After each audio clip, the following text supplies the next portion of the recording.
Panorama group, जो सोचता है वो करता है। आपके अपने सपनों का आशियाना। नमस्कार, मेरा नाम ज्ञानेश्वर है और आपने देखना शुरू किया है लाइव स्टैटिस्टिक्स। मेरे साथ रोज की तरह दिल्ली से जुड़ रहे हैं देश के जाने माने सीनियर जर्नलिस्ट अजीत द्विवेदी जी। अजीत जी, सुप्रीम कोर्ट ने एक टिप्पणी कर दी है, सुप्रीम कोर्ट के जस्टिस सूर्यकांत ने, और इसके बाद बिहार को लेकर, बिहार के परसेप्शन को लेकर, देखिए जस्टिस सूर्यकांत ने कहा है एक मुखिया जी अग्रिम जमानत के लिए सुप्रीम कोर्ट पहुंचे थे, तो सुप्रीम कोर्ट ने कह दिया कि बिहार में मुखिया भी बगैर आपराधिक मुकदमे के नहीं बन सकता है। तो यह बहुत ही गहरी चोट है बिहार की व्यवस्था पर, बिहार की राजनीतिक और बिहार की लोकतांत्रिक, बिहार की पंचायती व्यवस्था। और लोग इसे इस रूप में जोड़ने लगे हैं कि 1997 में 1997 में बिहार में जंगल राज है, यह टिप्पणी पटना हाईकोर्ट के जस्टिस पीपी सिंह और धर्मपाल सिंह ने की। लेकिन देखिए, एक बिहारी होने के नाते हम इस मुद्दे पर लगातार बात करते हैं और कहते हैं, यह सही है कि राजनीति में जो बलशाली है, जो दबंग है, उनका प्रभुत्व तो दिखता है, लेकिन यह सच नहीं है बिहार के बारे में कि बगैर आपराधिक मुकदमे के आप चुनाव नहीं लड़ सकते। देखिए, अमित लोढ़ा बिहार कैडर के आईपीएस है, उनकी एक किताब पर खाकी फिल्म बनी ओटीटी प्लेटफॉर्म पर, जब उसमें कहा गया आइए न बिहार में गोली मारेंगे कपार में, इसी तरीके का कुछ था, तब भी हमने विरोध किया था कि बिहार ऐसा नहीं है। यह सही है कि बिहार में चुनावी भ्रष्टाचार बहुत है, लेकिन दूसरे राज्यों में नहीं है, यह हम नहीं कह सकते हैं। दूसरे राज्यों में, हम अपने पड़ोसी राज्यों में बिहार से अधिक भ्रष्टाचार देखते हैं। हाँ, बिहार में कोई दूसरा काम नहीं है, इसलिए मुखिया का जो चुनाव लड़ते हैं, उनका सपना पहले चुनाव में पैसा पानी की तरह बहाना और उसके बाद वसूल लेना परम कर्तव्य बन जाता है।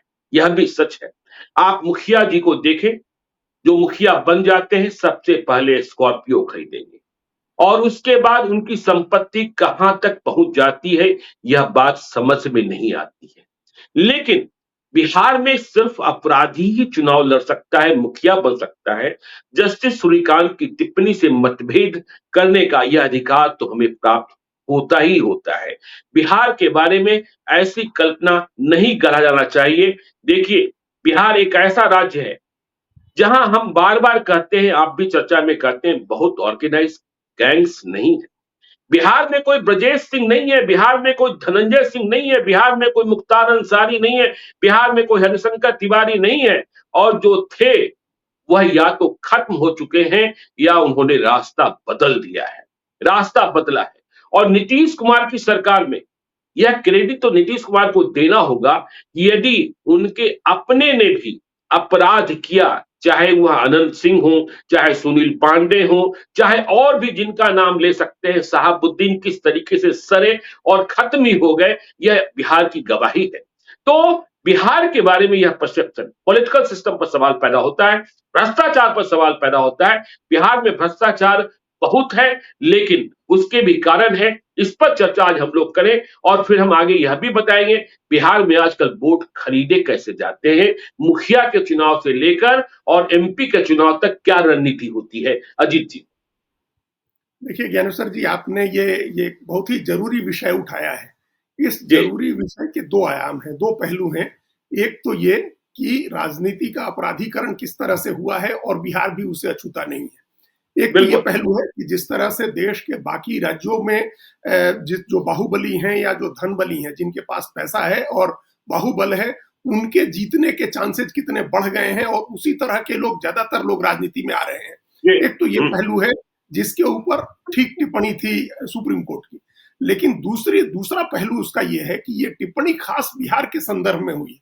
ऐसा नहीं है बिल्कुल। कि आपराधिक मामले या नेताओं के कि अग्रिम जमानत के मामले, अंतरिम जमानत के मामले, आपराधिक मामलों के नेताओं के मुकदमे नहीं पहुंचते हैं सुप्रीम कोर्ट में, लेकिन जी। आमतौर पर उन पर स्टेट स्पेसिफिक इस तरह की टिप्पणी नहीं होती है। तो हम्म। ये दूसरा पहलू है कि ये जो स्टेट स्पेसिफिक टिप्पणी हुई है, बिहार को ध्यान में रख के जो तंज किया गया है, एक पहलू वो है। एक जनरल जी है और एक बिहार का पहलू है। पहले यहीं से हम लोग शुरू करते हैं, जो बिहार को हम्म, लेकर के जस्टिस सूर्यकांत ने कहा। वो मुखिया हम्म, अग्रिम जमानत के लिए पहुंचे थे और जस्टिस सूर्यकांत ने कहा कि भाई, उनके वकील से कहा कि आप इनके दूसरे भी केसेज अगर हैं तो उनकी जानकारी दीजिए, उनका जी रिकॉर्ड दिखाइए। तो वकील हम्म, ने एक्सेप्ट किया कि हाँ, इनके ऊपर और भी आपराधिक मुकदमे हैं। इसी पर तंज करते हुए जस्टिस सूर्यकांत ने कहा कि बिहार में आप मुखिया भी नहीं हो सकते हैं अगर आपके ऊपर आपराधिक मुकदमा नहीं।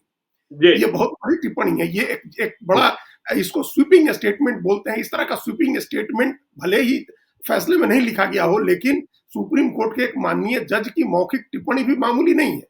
कि आपने एक बिल्कुल स्वीपिंग किया, एक कमेंट किया, आपने एक जनरलाइज स्टेटमेंट दिया कि बिहार में अगर मुखिया भी बनना है तो आप तभी बनेंगे जब आपका आपराधिक रिकॉर्ड हो। हम्म, ऐसी बात नहीं है। बिहार में अगर राजस्थान के एक मुखिया की आप मिसाल देते हैं कि वो बहुत पढ़ी लिखी बाहर से पढ़ के आई मुखिया हुई, तो बिहार में भी है इस तरह का एग्जाम्पल। हमारे यहाँ भी ऋतु बिल्कुल जायसवाल पढ़ लिख करके आई और अच्छा करियर उनका था, और जाकर के जी मुखिया हुई, अपने जिले को, अपने क्षेत्र को, अपने अपने पंचायत को बदलने की कोशिश की उन्होंने। बिल्कुल मैथमेटिक्स के विपिन सर मतलब, उदाहरण है। हाँ, वही उदाहरण है, मिसाल है। जी, तो बिल्कुल हम दर्जनों सैकड़ों इस तरह की मिसाल दे सकते हैं, जो अपना अच्छा करियर बना सकते थे, दूसरे फील्ड में आकर के मुखिया बने और वो बहुत ही अच्छा काम कर रहे हैं अपने अपने हम्म, इलाके में, और कई बार लोगों ने उनको चुनाव जिताया भी है। तो ऐसी भी है, इसलिए ये बहुत स्वीपिंग स्टेटमेंट है, जनरलाइज स्टेटमेंट था जो नहीं देना चाहिए है, क्योंकि जी इस तरह के बयानों से धारणा बनाई जाती है राज्यों के बारे में।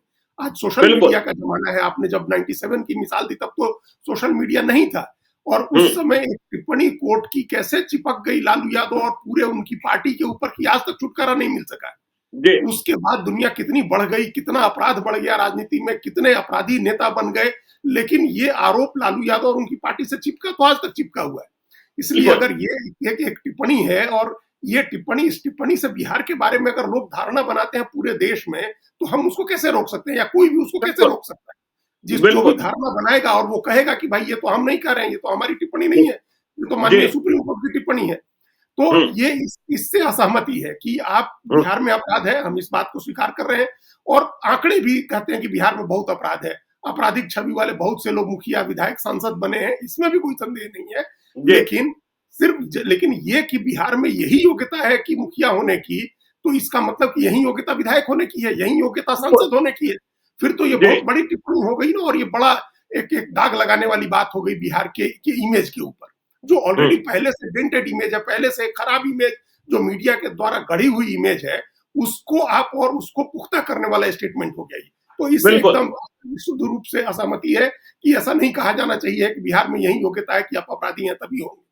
अब ये हम्म, पहलू तो, ये तो इसमें कोई संदेह नहीं है। अब जो दूसरा पहलू है, अपराध का जो पहलू है, जो बिल्कुल अपराध विद्यमान है, मौजूद है, और उससे जुड़े लोग राजनीति में सफल हो रहे हैं, तो उस हम्म, पर बात करेंगे ना सर जी। तो जब आपने कहा तब हमने थोड़े थोड़े से आंकड़े उठाए जिसको हमको लगता है कि बता देना चाहिए, फिर हम जी लोग उस पर हम लोग आगे हम्म, बढ़ेंगे। अभी एक आंकड़ा आया 2024 का, लोकसभा चुनाव जब होगा, लोकसभा चुनाव हो गया, 18वीं लोकसभा बन गई, तो उसके बाद जी एडीआर ने एक रिपोर्ट दी, हम लोग जानते हैं एसोसिएशन फॉर डेमोक्रेटिक रिफॉर्म जो एडीआर है, बिल्कुल उसने एक हम्म, रिपोर्ट दी। उसके हिसाब से भारतीय संसद में, लोकसभा में, 18वीं लोकसभा में 46% सांसद जो है वो आपराधिक छवि के। बिल्कुल अब आप दागी है 46% दागी हैं, जी 251 सांसद दागी हैं, 251। लेकिन अब जी ये नहीं है कि एक इसके पहले जब आपराधिक छवि के के लोगों को रोकने के लिए एक विधेयक लाने की, कानून बनाने की पहल हुई थी, ये हम बता रहे हैं अर्ली 2000 में या 2000 में। तो इसका जी बड़ा विरोध हुआ था, तमाम लोगों ने इसका विरोध किया था, और हमने उस समय विजय कुमार मल्होत्रा, एक बड़े नेता होते थे बीजेपी के, उनका एक हम्म, इंटरव्यू किया था। उन्होंने बहुत बारीक बात कही थी, बोली थी कि उन्होंने कहा था कि नेताओं के ऊपर बहुत सारे राजनीतिक मुकदमे होते हैं, बिल्कुल 144 धारा के उल्लंघन का मुकदमा होता है, उनके ऊपर हम्म, सड़क जाम करने का मुकदमा होता है। तो सड़क जाम करना, 140 तोड़ करके प्रदर्शन करना, ये सब तो ऐसे, इनके बिना कोई राजनीति कैसे कर सकता है? लेकिन बिल्कुल ये भी मुकदमे हैं, और अगर आपके पास ऊपर ये भी मुकदमे हैं, तो आप दागी की छवि में आ जाते हैं, दागी के उसमें आ जी जाते हैं। हम लोगों ने अभी बिल्कुल देखा कि किस तरह से उत्तर प्रदेश में आजम खान और उनके बेटे को सड़क जाम करने के एक मुकदमे में 2 साल की सजा हो गई, कि आप सरकारी कामकाज में बाधा डाल रहे थे, सरकारी अधिकारी को काम करने से रोक रहे थे, तो इस पर भी सजा हो जाती है, और लोग चुनाव लड़ने से बाधित कर दिए जाते हैं। तो इस जी तरह का स्वीपिंग नहीं होना चाहिए। लेकिन जो 251 लोग हैं ज्ञानेश्वर जी, इनमें 170 ऐसे हैं जिनके ऊपर गंभीर आपराधिक मामले हैं। मतलब 144 करोड़ 170 ऐसे हैं जिन पर गंभीर आपराधिक मामले हैं। और देखिए सुप्रीम कोर्ट टिप्पणी कर रहा है बिहार के बारे में स्पेसिफिक, और बिहार में तो 40 सांसद ही है ना, बिहार बिल्कुल में तो बिल्कुल 40 सांसद ही है ना। हाँ, और उनमें भी ऐसे सांसद हैं जिनके बारे में आप नहीं कह सकते, रविशंकर प्रसाद भी हैं, और दूसरे बिल्कुल सांसद हैं जो बिल्कुल वह भी कहते हैं कि मौनी बाबा की तरह दिखाई पड़ते हैं। रामप्रीत मंडल भी हैं, दिलकिशोर कामत भी हैं, ऐसे लोग भी तो हैं, अच्छे कौशलेंद्र अच्छे कुमार भी हैं। हाँ ज्यादातर लोग ऐसे हैं, राधा मोहन सिंह है, जी, संजय जायसवाल है, राधा मोहन ज्यादातर सिंह लोग है, ऐसे हैं जिनके संजय जिन जायसवाल जी, बिल्कुल जिन जिन जो जिन्होंने जीवन भर राजनीति की है और विशुद्ध राजनीति की बिल्कुल। है। तो हम्म, वो 170 ज्ञानेश्वर जी 18वीं लोकसभा में जिनके ऊपर गंभीर आपराधिक मुकदमे का मतलब होता है हत्या, हत्या के प्रयास, डकैती, बलात्कार, इस तरह के अपराध हैं। अपहरण। इस तरह के मुकदमे हैं 170 सांसदों पर 18वीं लोकसभा में, जी, और उनमें से सबसे ज्यादा 63 सांसद भारतीय जनता पार्टी के हैं, बताइए बताइए। हाँ, जिनके ऊपर गंभीर आपराधिक मामले हैं। बिल्कुल 251 में बिल्कुल। 94 और गंभीर हम्म, आपराधिक मुकदमे वालों में 63 है। उसके बाद 32 जी, कांग्रेस पार्टी का, मतलब जो दो राष्ट्रीय पार्टियां हैं उनके सबसे ज्यादा सांसदों के ऊपर आपराधिक भी मामले और गंभीर आपराधिक मामले हैं। हम्म, ये संख्या 233 थी 2019 में, और बिल्कुल। 2024 में बढ़ के 251 हो गई। उससे भी हम्म, एक इंटरेस्टिंग बात है ज्ञानेश्वर जी की 39 मंत्री हैं भारत सरकार के जिनके ऊपर आपराधिक मामले हैं, 39 बताइए। मंत्री। अब हम्म, आप जो 70 लोग हैं, 75 लोग जो भारत भाग्य विधाता है, जो इस देश के लोगों के लिए कानून बनाने और उन पर अमल करने वाले, दोनों लोगों की बात हम कर रहे हैं, जो विधायिका है, हम्म, कार्यपालिका है, दोनों की बात कर रहे हैं। जिन लोगों को 140 करोड़ लोगों की किस्मत लिखनी है और जिन हम्म, लोगों को उसको एग्जीक्यूट करना है, उसमें ये स्थिति है कि 50% 60% लोग जो हैं वो आपराधिक छवि के हैं।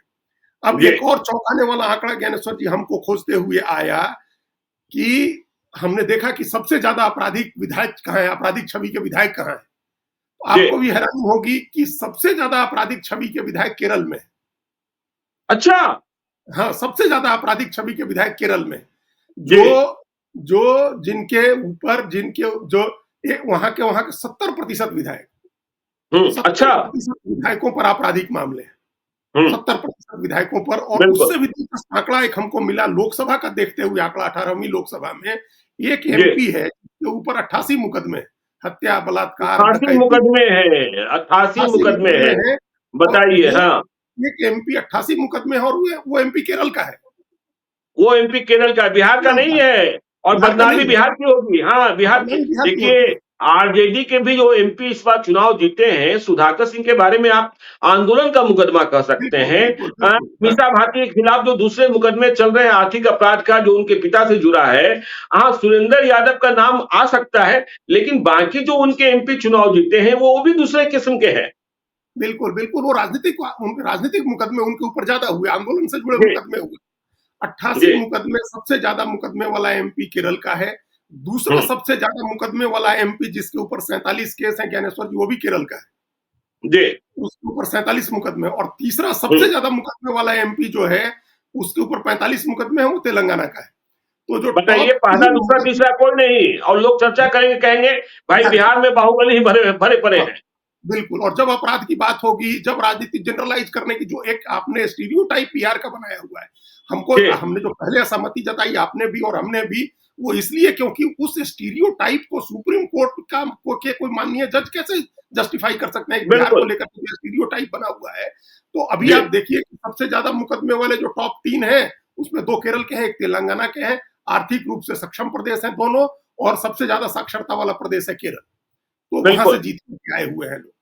बिहार दूसरे नंबर पर जरूर है, 67% विधायक ऐसे हैं जिनके ऊपर आपराधिक मुकदमे हैं, जी, लेकिन उसके बाद 63% मुकदमे वाले विधायक दिल्ली में है, 62% मुकदमे वाले विधायक महाराष्ट्र में है, हम्म, 61% विधायक तेलंगाना के दागी हैं, और 60% विधायक तमिलनाडु के दागी हैं। अब आप सोचिए, बिल्कुल। तमिलनाडु, तेलंगाना, महाराष्ट्र, कोई इनके बारे में सोचता भी है, कभी बोलता भी है कि यहाँ के कोई भी बोलता, विधायक आपराधिक छवि के हैं? देखिए, मैं तो फिर आज कोट कर रहा हूं अखिलेश प्रसाद सिंह का राज्यसभा में दिया गया हुआ वक्तव्य, कि बिहार में जो बड़े देश के बड़े उद्योगपति हैं, वह कल कारखाना नहीं लगने देना चाहते हैं, क्योंकि यदि बिहार में कल कारखाना लग गया तो मजदूर नहीं मिलेंगे और फिर देश की फैक्ट्रियां नहीं चलेंगी। तो फिर इसी तरीके का परसेप्शन करा जाता है कि बिहार में मुखिया भी बिना अपराधी हुए चुनाव नहीं जीत सकता है, तो फिर बिहार में जाएगा कौन? और हम हमारे जैसे बिहारी, आप जैसे बिहारी बिहार के पिछड़ेपन का दर्द झेलते रहेंगे।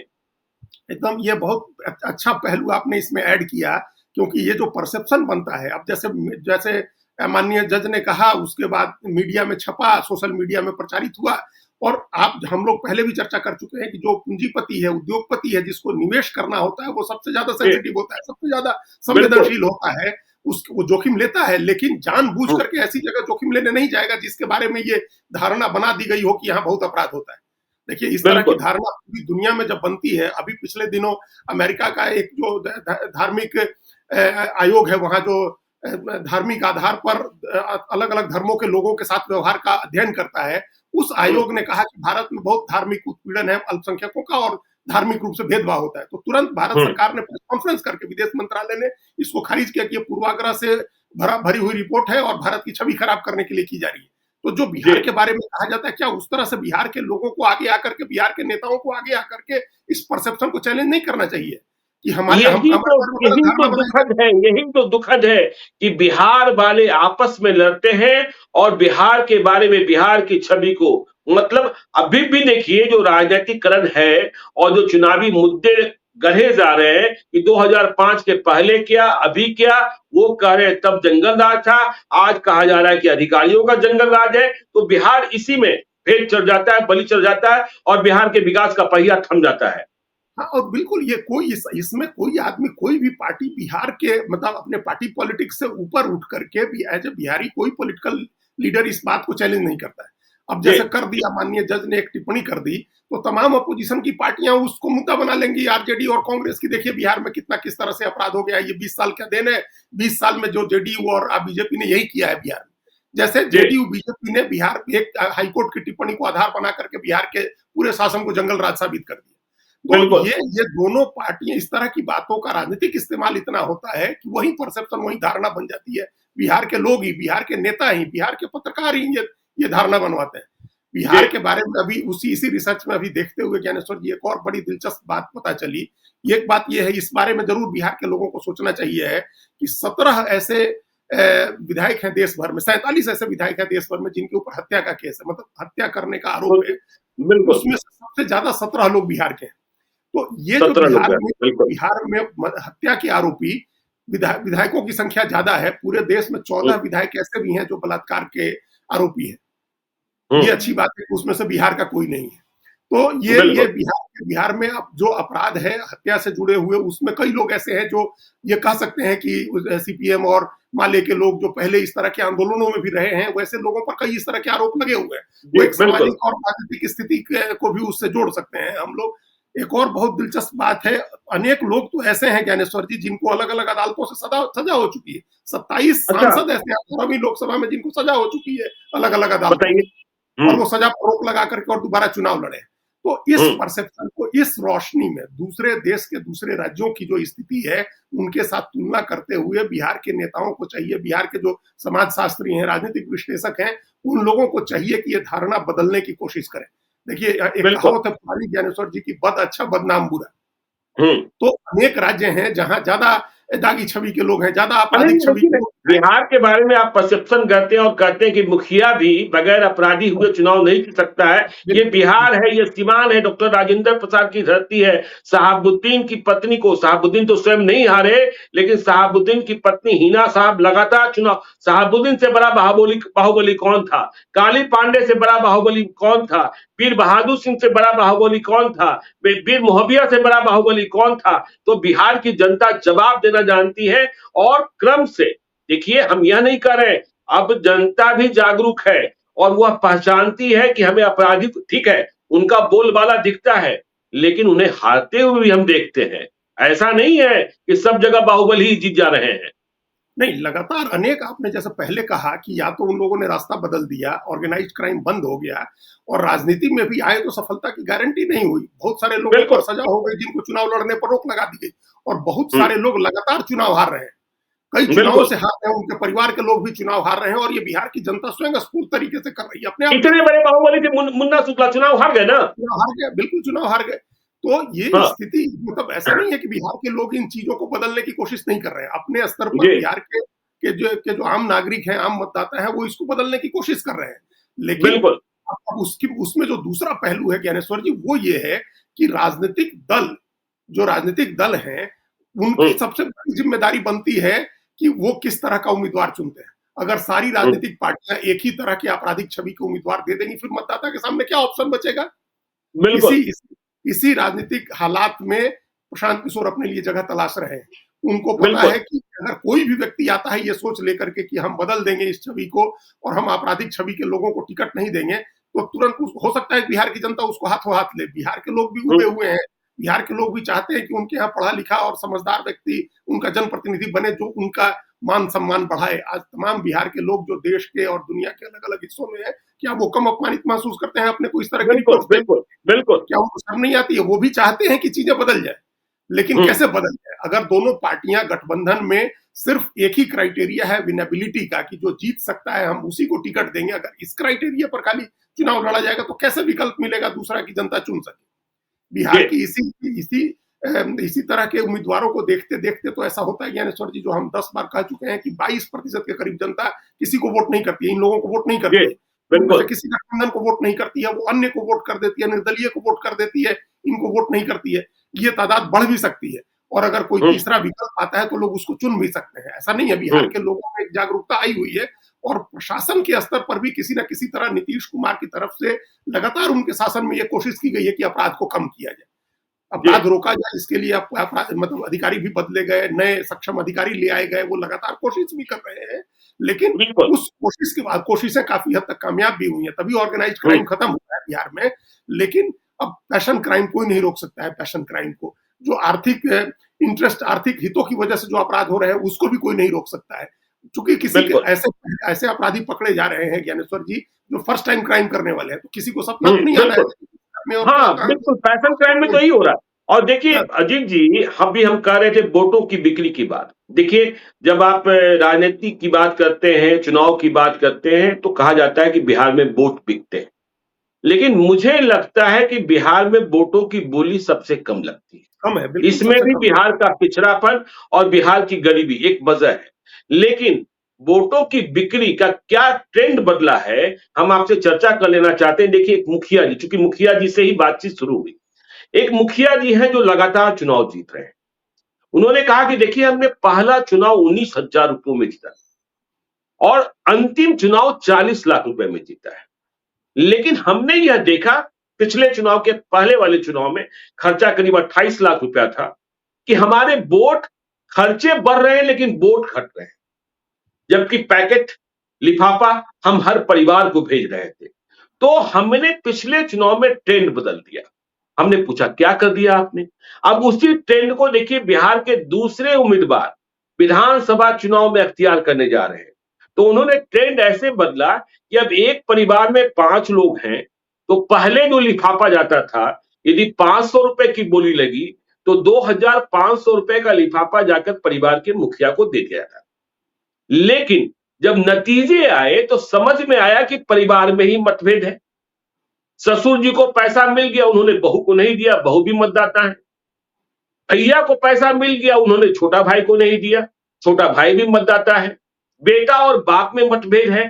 तो उन्होंने क्या किया कि नहीं, अब लिफाफा यदि 5 लोग हैं तो एक लिफाफा नहीं जाएगा, परिवार के मुखिया को नहीं मिलेगा। अब 5 लिफाफा उन्होंने बनाया और अब विधानसभा चुनाव में लोग इसी तरीके से तैयारी कर रहे हैं। अलग अलग पांचों सदस्यों के नाम से अलग अलग लिफाफे बने, उसमें जो कीमत तय हुई वह राशि रखी गई और जब देने की बारी आई तो इस बात को सुनिश्चित किया गया और आगे भी सुनिश्चित किया जाएगा कि परिवार के 2 सदस्य और पड़ोसी एक मौजूद, ताकि पैसा सबको मिले। उन्होंने कहा है जब हमने यह प्रयोग किया तो पिछले बार मेरा मत बढ़ गया। तो ये भी है, लेकिन फिर भी हम कह रहे हैं बिहार में वोटों की बोली लगती है क्योंकि बिहार में गरीबी है। और जब आप वोट बेचेंगे तो चाहे मुखिया हो, चाहे विधायक हो, चाहे सांसद हो, जो राशि उसने निवेश किया है उसे वह वसूलेगा ही। बिहार में सांसद फंड में, एमएलए फंड में अब 20% नहीं है, बहुत आगे यह राशि बढ़ गई है। तो अब यह बोली इस तरीके से लग रही है, जी जी, ये नया ट्रेंड है। है, बिल्कुल, बिल्कुल आपने बहुत कायदे की बात बताई कि अब इंडिविजुअल वोटर को एड्रेस करना है, आप परिवार के मुखिया पर भरोसा नहीं है कि उनके हाथ में दे दीजिए बिल्कुल। और वो सबके वोट डलवा देंगे, किसी ज़माने में जी। ऐसा होता होगा। तो हुँ, ये आप बोलिए अभी फिर भी बहुत लोएस्ट लेवल पर है बिहार में। ये हुँ, दूसरी चिंता है, जैसे हम लोगों ने बाहुबली और आपराधिक छवि के लोगों की बात की, उस तरह से ये दूसरी चिंता है धन बल की, कि पैसे बिल्कुल, का इस्तेमाल करके और जो वोट खरीदे जाते हैं और जो पैसे वाले करोड़पति लोग, अरबपति लोग एमपी, एमएलए बन रहे हैं, उनके बिल्कुल ही दूसरे इंटरेस्ट होते हैं ज्ञानेश्वर जी। जी, उनको कोई जनता के बीच जा करके और जनता की भलाई करके काम नहीं कराना है, उनको पता है कि ये हुँ, चुनाव वन टाइम इन्वेस्टमेंट है, चुनाव के समय हुँ, इतने पैसे बाँटने हैं, इतने लोगों को मैनेज करना है और चुनाव जीत जाना है, फिर बाकी टाइम वो लोग अपने मैनेजमेंट में लगे रहते हैं, अपने धंधे, अपने बिल्कुल। कारोबार के मैनेजमेंट में लगे रहते हैं। हुँ, और हुँ, उसमें सबसे आगे उत्तर प्रदेश है, एक तरह से हम कहें, वहाँ 90% बिल्कुल, विधायक बिल्कुल, करोड़पति हैं, बिल्कुल। वहाँ 90% चुनाव में चाहे पार्षद का चुनाव हो, चाहे जिला का चुनाव हो, क्या खर्च होता है, ये तो आपको हाँ, पता ही है। वही वही हमने देखा आंकड़ा 90% विधायक जो हैं वो करोड़पति हैं। बिल्कुल। 90% विधायक करोड़पति हैं। तो जो हुँ, करोड़पति बना है, वो हुँ, करोड़पति तो अपने किसी बिज़नेस से बना है। तो चुनाव जी, जीतने के बाद वो अपने उस बिज़नेस को हैंडल करेगा और उस बिज़नेस के वोट के तौर पर अपने राजनीतिक पोज़ीशन को, पॉलिटिकल पोज़ीशन को इस्तेमाल करेगा उसके लिए। ये भी एक हुँ, इन्वेस्टमेंट है। तो ये पूरे देश में एक ट्रेंड बन गया है और जो जितना अमीर स्टेट है, वहाँ उतनी ज़्यादा बोली लगती है रुपयों की। वहाँ बिल्कुल। पैसे की उतनी ज़्यादा भूख है, वहाँ उतने ज़्यादा पैसे खर्च करके चुनाव जीते जाते हैं। और हम लोग एक बार पहले भी 1-2 बार हमने कहा है कि तेलंगाना में तो अभी जो चुनाव हुआ, पिछला विधानसभा चुनाव, तो ये एक एक पार्टी के उम्मीदवार के लिए एक खबर आ गई कि वो उम्मीदवार पैसे बाँट रहा है। उस हुँ, उम्मीदवार ने मीडिया में खबर आ गई, तो दूसरी पार्टी के जो समर्थक थे, वो हज़ारों की संख्या में उस पार्टी के दफ्तर में पहुँच गए कि हमको भी पैसा दो तभी वोट देंगे। अब सोचिए बिल्कुल। इतने सांस्थायिक तरीके से, इतने इंस्टीट्यूशनल तरीके से हज़ारों लोग सड़क पर उतर गए कि हमको नकद पैसा दो तब हम वोट देंगे। हुँ। अब हमारा लोकतंत्र किस दिशा में बढ़ रहा है, आप ये सोचिए कि किस दिशा में लोकतंत्र नहीं, बढ़ रहा है। गोवा में क्या होता है अजीत जी, गोवा में क्या हाँ, होता है, पूरे परिवार की देखभाल 5 साल करनी 5 होती साल है। की जाती है, आप तो बिल्कुल, बिल्कुल। झारखंड को भली-भांति समझते हैं, हाँ, झारखंड में बीजेपी के ही एक सांसद बने हैं। कैसे हाँ, उन्होंने टिकट हासिल किया और उन्होंने क्या खर्चा किया, कह रहे थे कोई भी व्यक्ति चला जाता था, उसे इतना बड़ा लिफाफा मिलता था, पूछिए मत। और कहा जाता है कि वहाँ चुनाव में एक लोकसभा क्षेत्र में 100 करोड़ से अधिक रुपए खर्च हुए हैं। हाँ, तो बिल्कुल हो रहा है ये। एक तो एक अपने हम जानने वाले जो चुनाव लड़ाने वाली एजेंसी के प्रमुख ने हमको कहा था कि बिहार में, आपने भी कहा था कि आपने लिखा भी था सोशल मीडिया में कि बिहार में चौवन्नी छाप बेईमानी, चौवन्नी छाप काम करते बिल्कुल, हैं रेज़की नेता, वाले, बिल्कुल। रेजकी वाले हैं लोग। तो हुँ, यहाँ अगर कोई आदमी एमपी के चुनाव में 5-10 करोड़ रुपया खर्च कर दे तो उसके लिए उसकी जय जयकार हो जाए। और जी। साउथ के स्टेट्स में 200-200 करोड़ रुपया लोग खर्च करते हैं चुनाव जीतने के लिए। हुँ, और चुनाव आयोग बैठ करके तमाशा देखता है, उसको लगता है कि सब हमारे वही 40 लाख और 80 लाख की सीमा के भीतर हो रहा है। तो ये जी, नहीं होता है, ऐसा कुछ नहीं होता है। वो इतना इंस्टीट्यूशनल हो गया है ये, इतना आपने गोवा की बात कही और नॉर्थ ईस्ट की बात कही, वहाँ तो कॉन्स्टिट्यूएंसी छोटी-छोटी है, 20-20 हज़ार वोट की कॉन्स्टिट्यूएंसी है और आपको हुँ, अगर 5-6 हज़ार वोट आ जाए तो आप चुनाव जीत जाते हैं 5 हज़ार, 6 हज़ार, 7 हज़ार वोट में। तो 5-6 बिल्कुल। हज़ार वोटर को वो लोग कैप्टिव बना करके रखते हैं। हुँ, कॉन्स्टिट्यूएंसी में अगर 20 हज़ार वोट है, हर आदमी 6 हज़ार, 7 हज़ार वोटर को कैप्टिव बना करके रखता है, उसके पूरा 5 साल उसकी देख-रेख की जाती है और वो फिर वोट करता है। तो इस हुँ, तरह का, इस लेवल का करप्शन है, तो ये धनबल है। इस धन बल जी, को भी रोकने की जरूरत है और जो बाहुबल है उसको भी रोकने की जरूरत है। और इन दोनों बिल्कुल। पैमानों पर ज्ञानेश्वर जी बिहार अभी बहुत पीछे है। बिहार हुँ, में बिहार में नीतीश कुमार के समय जो 2005 में जब उनकी सरकार बनी अक्टूबर-नवंबर में और उन्होंने जो अभियान शुरू किया, उसका काफ़ी लाभ मिला। अगले 10 साल तक बिहार में अपराध बहुत काबू में रहा और ऑर्गेनाइज्ड क्राइम को लगभग खत्म कर दिया गया। अभी भी उनके जी, अधिकारी लगे हुए हैं इस बात पर। आप बता हुँ। रहे थे कि वो नई योजना अगले चुनाव तक किस तरह से क्राइम को कम करना है, रोक के नहीं, रखना है, कल ही इसके लिए कुंदन कृष्णन योजना ने पर काम बहुत किया है बोल्ड उन्होंने। हाँ, कल ही कुंदन कृष्णन ने बहुत बोल्ड प्रेस कॉन्फ्रेंस की है और कुंदन कृष्णन को मैं मतलब विशुद्ध रूप से 100% एंटी क्रिमिनल आईपीएस ऑफिसर मानता हूँ। देखिए, आरा में तनिष्क की डकैती हुई, कहाँ-कहाँ से। जो चुनमुन झा शामिल था, उसे मारा गया, हैं? और जो लोग भागे हुए हैं, देखिए, क्या कहा कुंदन कृष्ण ने और इस पर मैं कई बार आपके शो के अलावा भी सरकार का और बिहार का ध्यान मुखातिब कराता रहा हूं कि जेल जो है वह सेंटर बना हुआ है। तो कुंदन कृष्णन ने कल पहली बार स्वीकारा कि जेल से भगाया गया जो तनिष्क लूटकांड का मास्टरमाइंड है और कुछ लोग पुरुलिया में बंद है, लेकिन किसी को छोड़ा नहीं जाएगा। और उस व्यवस्था की भी बात हुई कि बिहार में किसी निर्जन स्थान पर जहां पहुंच नहीं हो, 2 ऐसे जेल बनाए जाएं जहां ऐसे बदमाशों को जो ज्यादा सिरदर्द है और पुलिस अब गोली चला रही है बिहार में, यह बात भी है। गोली चला रही है, अपराधी मारे जा रहे हैं। देखिए, पुलिस पर हमले होंगे, यदि पुलिस ना निकले तब तो हमले नहीं होंगे, और जब निकलेगी पुलिस तो या तो मारेगी या मार खाएगी, तो आपको लड़ने के लिए निकलना तो पड़ेगा ही पड़ेगा ना। हाँ, तो अभी पुलिस पर जो हमले हुए इधर हाल के दिनों में वो इसी वजह से हुए कि पुलिस अपराध बिल्कुल। रोकने गई, अपराधियों को पकड़ने गई तो पलट के अपराधियों ने जी। उन पर हमला किया। तो ये चीजें लगातार हो रही है, हर स्टेट में हो रही है, इसमें भी बिहार कोई अपवाद नहीं है। लेकिन बिहार की तरफ से, बिहार की पुलिस की तरफ से और नीतीश कुमार के, खासतौर से नीतीश कुमार के सरकार में रहते अब पिछले 1.5-2 साल से जो नीतीश कुमार की मानसिक अवस्था है उसमें वो कंट्रोल करने की स्थिति में नहीं है। ये बात हम लोग जान बिल्कुल। रहे हैं, और ये 1.5 साल हमको लगता है कि 1.5 साल से कुछ ज्यादा ही समय हो गया। हम अभी एक कहीं पढ़ रहे थे कि सबसे पहले नीतीश कुमार की मानसिक अवस्था को लेकर के उनके सबसे करीबी साथी रहे बीजेपी के सुशील मोदी ने ही ने कमेंट किया था कि वो किसी गंभीर बीमारी से ग्रस्त हो गए हैं। तो ये बात 2023 की है। तो तब से चीजों पर से उनकी पकड़ थोड़ी छूटी, तो धारणा अरुण कुमार ने भी इशारा किया था, अरुण कुमार ने भी इशारा किया था। बिल्कुल उनका किया था। राजनीतिक इशारा था, लेकिन उन्होंने भी कहा था कि कुछ ना कुछ गड़बड़ तो है। कुछ न कुछ गड़बड़ है। हाँ, तो ये चर्चा हाँ। काफी पहले से शुरू हो गई थी। और कई बार ये भी होता है ज्ञानेश्वर जी, जो हमारा एक आकलन है, हो सकता है कि आप डिफर जी। करें और भी हो सकता है डिफर करें, कि जब नीतीश कुमार 2015 में पाला बदला, जब उन्होंने 2013 में बीजेपी का साथ छोड़ा, 14 में अकेले लड़े और 15 में जेडीयू आरजेडी के साथ लड़ी, तब जाकर के बिहार के बारे में धारणा बदलनी शुरू हुई, क्योंकि मीडिया एक तरह से बीजेपी के हिसाब से कई चीजों पर काम करता है। बिल्कुल, बिल्कुल। काम करता है, और मीडिया को कंट्रोल करने या मीडिया में खबरें प्लांट कराने में, परसेप्शन बनवाने में बीजेपी का आईटी सेल या बीजेपी का मीडिया सेल बहुत सक्षम है। तो जिस समय नीतीश कुमार पहले 17 महीने सरकार से बाहर रहे थे, बीजेपी से बाहर रहे थे, उसी समय उनके बारे में धारणा बनी कि इनके राज में भी अपराध बहुत बढ़ गया है, और इस धारणा को वो दूसरी बार आरजेडी के साथ गए तब भी मजबूत किया गया। तो कहीं ना कहीं एक इसके पीछे की एक साजिश भी है, कि योजनाबद्ध तरीके से भी किया गया। लेकिन जब एक बार आप कर देते हैं और आज बीजेपी उनके साथ है, तभी आप रोक नहीं सकते हैं, क्योंकि अगर आपने एक बार कोई प्रोसेस शुरू कर दिया तो वो आसानी से रुकता नहीं। समस्या ये है ना अजीत जी, कि नीतीश कुमार सुबह अखबार पढ़ते हैं, और हैं। अखबार कैसे नियंत्रित हैं उन्हें पता है, हमें भी पता है, आपको भी पता है। उन्हें लगता है कि अखबार में तो कुछ छपा ही नहीं है, सब कुछ सलामत है। हाँ? लेकिन यहाँ नैरेटिव और परसेप्शन कैसे बन रहा है दूसरे मीडिया से।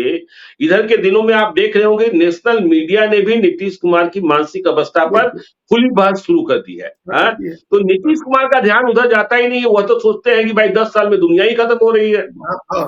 वही तो वो एक कारण भी है, जिसकी वजह से उनकी मानसिक शारीरिक अवस्था के कारण, उनके थोड़े समय मतलब बीजेपी से अलग रहने के कारण, और अभी चुनाव का समय भी है, तो एक परसेप्शन, एक धारणा बिहार को लेकर के बदली है। और उस धारणा को काउंटर करने के लिए सिर्फ मीडिया या हम आप 2, 4, 10 लोग, 100 लोग उसमें पर्याप्त नहीं होंगे, क्योंकि उसका नैरेटिव बहुत बड़ा है। काफी लंबे समय से ये धारणा बनाई गई है बिहार को लेकर के, बिहार की गरीबी को लेकर के, बिहार में अपराध को लेकर के, बिहार के रस्टिक नेचर को लेकर के। बिहार के गानों में अश्लीलता देश के हर भाषा के गाने में है, लेकिन बदनामी खाली बिहार की होती है, क्योंकि उसके लोग देश भर में और दुनिया भर में फैले हुए हैं।